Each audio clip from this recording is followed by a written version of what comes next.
పెట్రోల్లో ethanol కలపడం ద్వారా petrol వాడకానికి సంబంధించి పర్యావరణపరమైనటువంటి సమస్యలు అధిగమించడంతో పాటు పెట్రోల్లో ఉండే పెట్రోల్ వాడకంలో కొంతమేర తగ్గించడం అక్కడ తద్వారా ఇక్కడ రైతులకి ప్రయోజనం, అట్లాగే పర్యావరణానికి ప్రయోజనం, ప్లస్ పెట్రోల్ మీద ఆధారం తగ్గించే చర్యలు తీసుకొస్తే ఇప్పుడు డీజిల్లో కూడా ఐసోబ్యూటనాల్ తీసుకొస్తామంటున్నారు నితిన్ గడ్కరీ.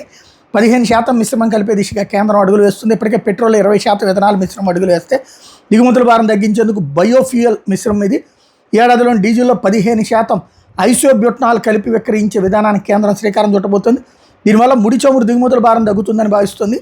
ఐసోబ్యూటనాల్ వ్యవసాయ వ్యర్థాలు, చెరకు పిప్పి, ఇతర సేంద్రియ పదార్థాల నుంచి తయారు చేస్తారు. సాధారణ డీజిల్తో పోలిస్తే ఇది పర్యావరణానికి తక్కువ హాని చేస్తుంది అని నిపుణులు చెప్తున్నటువంటి మాట. తద్వారా ఇది వాడుకలోకి తీసుకొచ్చేటటువంటి అవకాశం. మళ్ళీ దీని మీద కూడా విష ప్రచారం చేయొచ్చు, వాహనాలు పాడైపోతాయి అని చెప్పేసి.